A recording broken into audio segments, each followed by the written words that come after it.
जो चीज़ें मैं शायद नहीं कर पाई थी या मुझे लगता था कि ये चीज़ें मैं और अच्छी तरह से कर सकती हूँ, उसकी अपेक्षा अपने बच्चों से हो जाती है।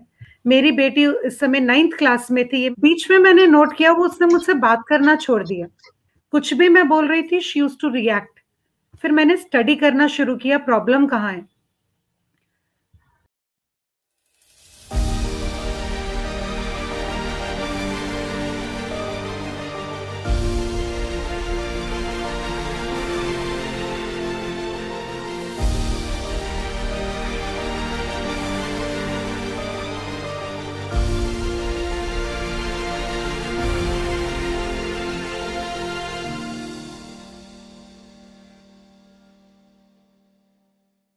पीयर मीन्स वो लोग जो मेरी एज में बराबर हैं। ये पीयर प्रेशर बच्चों के ऊपर भी उतना है, हमारे ऊपर भी उतना है। पीयर प्रेशर बेसिकली हमारी सोशल और इमोशनल डेवलपमेंट को इफ़ेक्ट करता है। जब डायरेक्ट इन्फ्लुएंस होता है बच्चों का, उनके साथियों का या उनके टीममेट का या जिस स्कूल एनवायरनमेंट में वो रह रहे हैं, उनके साथ जिन बच्चों के साथ वो डील कर रहे हैं, दैट इज़ पीयर प्रेशर। पहली चीज़। पीयर प्रेशर बहुत टाइप का है, डिफरेंट टाइप्स हैं। स्पोकन बोल के, अनस्पोकन बिना बोले, डायरेक्ट सीधे बात करके, एक्शंस के साथ इनडायरेक्ट, नेगेटिव एंड पॉजिटिव। ये बहुत बड़ा एक फ़लसफ़ा है जिसको समझना बहुत ज़रूरी है। हम एज़ अ पेरेंट अपने बच्चों पे कितना प्रेशर डाल देते हैं। मुझे याद है जब मैं मेडिटेशन में नहीं आई थी, तो कहीं न कहीं जो चीज़ें मैं शायद नहीं कर पाई थी या मुझे लगता था कि ये चीज़ें मैं और अच्छी तरह से कर सकती हूँ, उसकी अपेक्षा अपने बच्चों से हो जाती है। जब भी कोई अपेक्षा होती है, वो बच्चे के लिए प्रेशर होता है।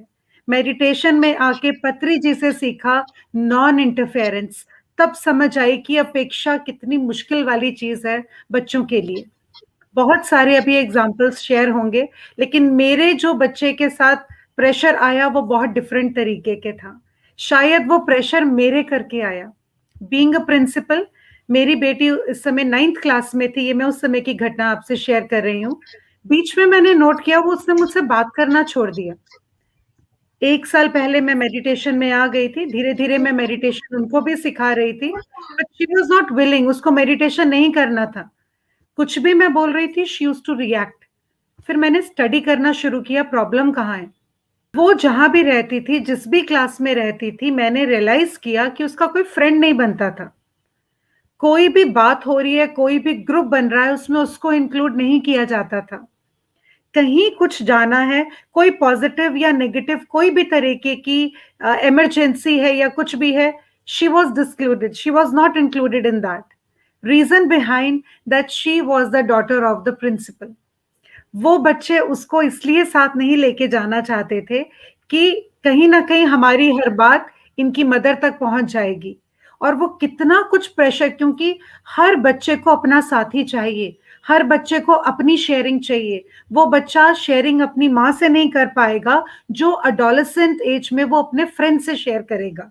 हर एज का डिफरेंट माइलस्टोन होता है। जब बच्चा प्राइमरी में होता है, उसकी थिंकिंग, उसके स्किल्स अलग होते हैं। जब बच्चा मिडल स्कूल में आता है, वो डिफरेंट हो जाता है। जब बच्चा एडोलेसेंस में आता है, उसकी लाइकिंग, उसकी नीड सब कुछ बदल जाता है। As a parent, as a teacher हमें ये सबका ध्यान रखना चाहिए, रखना पड़ता है आज की डेट में। तब मुझे रियलाइज़ हुआ कि मेरे एक ओहदे के करके मेरे बच्चे की ग्रोथ नहीं हो पा रही, क्योंकि उसे उसके साथी नहीं मिल रहे। वो अपने अंदर का जो दर्द है किसी से बाँट नहीं पा रहा और उसको अपने अंदर वो लड़ाई करनी पड़ रही है।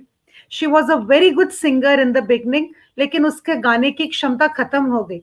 She was good in studies, but वो एवरेज होना शुरू हो गई। सब कुछ नेगेटिव होना शुरू हो गया। लेकिन मुझे पत्री जी की बात याद थी, non interference, give time and space to the child. और तब मैंने एक स्टोरी छोटी सी उस बच्चे को, मेरा ये स्टार्टिंग स्कूल कैसे होता है, मॉर्निंग असेंबली में I used to give once motivational story and then that is the one time when I can talk with my children, मेरे बच्चों से बात करने का तरीका। और इस स्टोरी ने सिर्फ सिद्दक का ही नहीं, बहुत सारे बच्चों की जिंदगी बदल दी।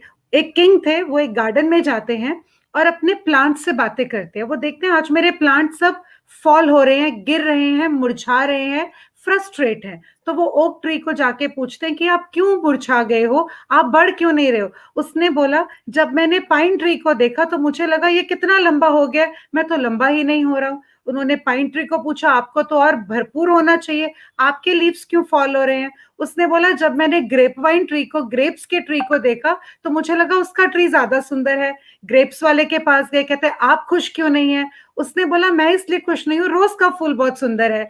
तो कहीं ना कहीं राजा को लगा कोई भी खुश नहीं है। एक छोटा सा प्लांट था वहां, उन्होंने पूछा, आप इतने खुश क्यों? वो बहुत सुंदर प्लांट था, वो भरपूर था। उसने बोला, मुझे जीवन का सार समझ आ गया कि लगाया तो मुझे आपने है, जन्म तो मुझे उसने दिया है, लेकिन मेरी ग्रोथ मेरे हाथ में है। अगर मैं सेल्फ लव को चुनता हूं, अगर मैं अपने आप को प्यार करना सीख लेता हूं, तो कहीं ना कहीं मैं बढ़ता जाऊंगा। और जब ये स्टोरी मेरी डॉटर ने सुनी, तो उसको समझ आया कि मेरी मम्मी कुछ भी करे, मेरे फ्रेंड्स कुछ भी बोले, लेकिन अगर मैं अपने आप को सेल्फ लव करके आगे चलना शुरू करूं, तो जरूर मैं अच्छा करूंगी। और तभी वहां पे कोइंसिडेंटली 2-3 दिन के बाद एक वर्कशॉप हुई, वहां जस्सी मैडम आए, उन्होंने बच्चों को अलाइन करना सिखाया।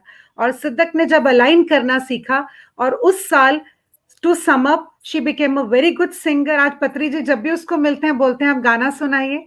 और स्टडी में that year she got 98.6 marks. So इतना मेडिटेशन का इफेक्ट उस बच्चे पे पड़ा कि उसकी जिंदगी बदल गई। Both my children are meditator.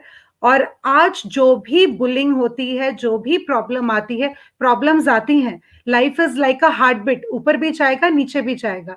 So peer pressure भी आएगा, प्रॉब्लम्स भी आएंगी, बट आपको जब वो डील करना आ जाता है, फिर आप उसमें से इजीली खुद भी निकल सकते हैं, अपने सहपाठियों को भी निकाल सकते हैं। So this is beautiful tool which we have got from PMC.